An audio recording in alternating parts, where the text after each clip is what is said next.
AJ Dybantsa commits to BYU. This is interesting.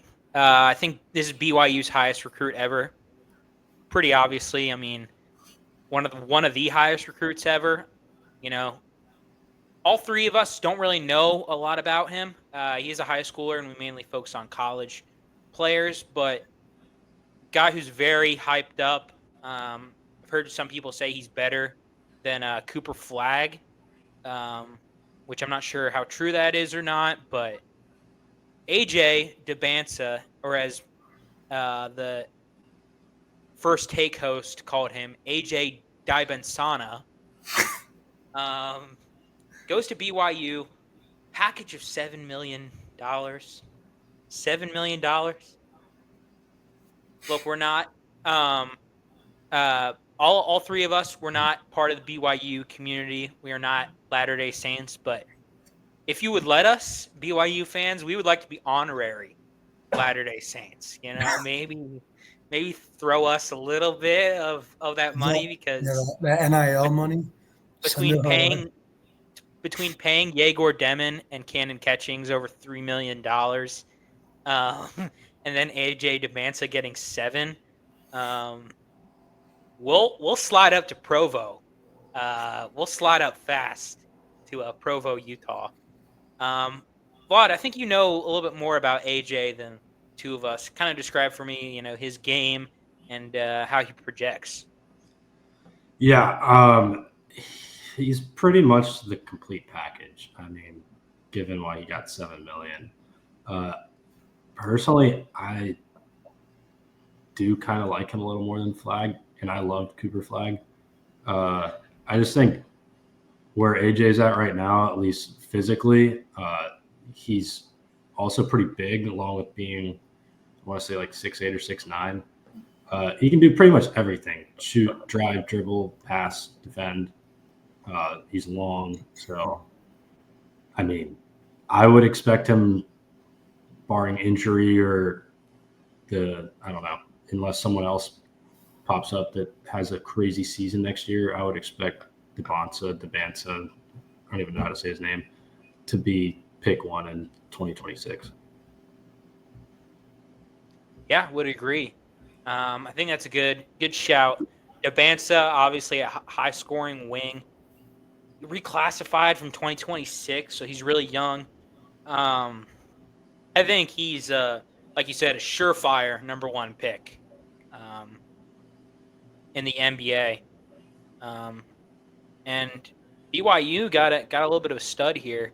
Zach, you know about BYU, the program, being a Big 12 fan.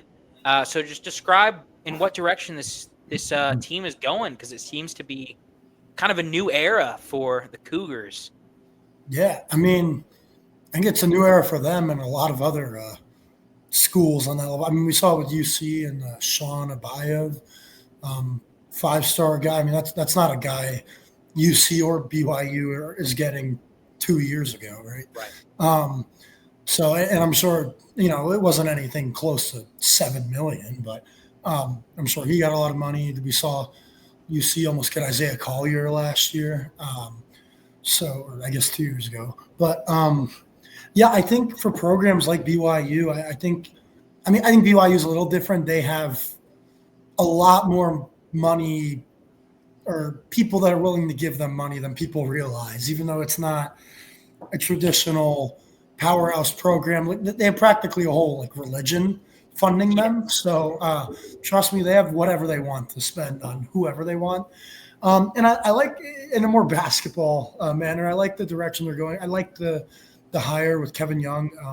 I'm usually not big with the NBA guys, but he's a guy with a lot of NBA experience, and I think one of the big reasons, one of the big reasons he went to BYU was because of the money. But I think Kevin Young is a guy I think a lot of people would trust to get his guys to the NBA, and now BYU is able to do that in the best. I think that the title of best conference goes to the SEC this year, but almost every year it's the best conference of college basketball.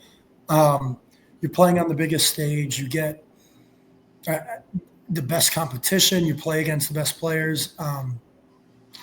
I think this is, are they going to be landing number one recruit every year? No, but I think this is definitely a sign of teams like BYU and some of those newer Big 12 teams that have money to spend on their basketball programs. Houston has gotten, I think, 3 5-stars in this cycle. And look, I know Houston's been really good for a long time, but they still weren't getting, 5 stars in and out. I think Jarris Walker was like the first real, lottery pick type recruit, one and done that they got. That was just 2-3 years ago. So I think for programs like those two, like UC, Arizona State, and even we see with Kansas State, I know they're not good, but paying a guy like Coleman Hawkins, right, $2 million or whatever. No, not a good financial decision, but they have the ability to do that. Yeah. And I think we're going to see a lot of teams in these I like to call them sleeping giants of college basketball. I think BYU definitely falls under that category. Obviously, they're a program that's never made the Final Four. I think they have the longest streak up there with, Vlad's favorite team. And I think they have the most tournament appearances without a Final Four. I think it's them, Xavier, and Tennessee. So, BYU is going to be getting a lot of these recruits. They have, an offense that's very beneficial to get guys to the pros. I think that it's only up. They're definitely going to have to, figure stuff out defensively. They kind of have that problem every year. But, I think they're definitely on the rise, and we'll see a lot more like this. Totally agree. I think it's worth talking about. Obviously, from the basketball side, Kevin Young, like Dybantsa said, coached in the NBA, coached for the Suns, was assistant coach. And so he knows how to get people into the NBA. And they have 2 guys on their team right now that are projected first-round prospects in Yegor Demon and Cannon Catchings. So knows how to get those guys in. I think it's kind of good. He's carving his own path. Obviously you don't really see 5 stars go to Provo. I think it's interesting. I think it might also be a good choice just because of the BYU fan base. Like I saw those guys on this year in college football on the Big Noon show, and they were an awesome fan base. And AJ Dybantsa was there, and they were screaming, "We want AJ," and that kind of stuff. And so he's going to be well loved there at BYU. This isn't to disparage programs like BYU and Kansas State and stuff, but at the end of the day, and we're a pro bag getting podcast here, but it's about getting your bag, man. $7 million. Yeah. Let me sign the paperwork real quick. So I think that was the ultimate decision. Obviously, you don't want to say that in a press conference, but I think, there's no shame in, saying, hey, $7 million did the trick for me. If Alabama or North Carolina puts up $7 million, he's going to Alabama or North Carolina, But, yeah, good for Dybantsa. Good for BYU. Cougars are on the up and up, man. Let me ask a question. Do you think AJ Dybantsa would ever go on a mission, on a 2-year mission? No. No. A mission to the NBA. He's not a surefire one and done guy. Maybe, but that guy is playing a year and getting drafted number 1 overall, and that's the end of the story. Yes, I think it could be fun. He should do a mission in the NBA. He should play 2 years in the NBA and then come back to college.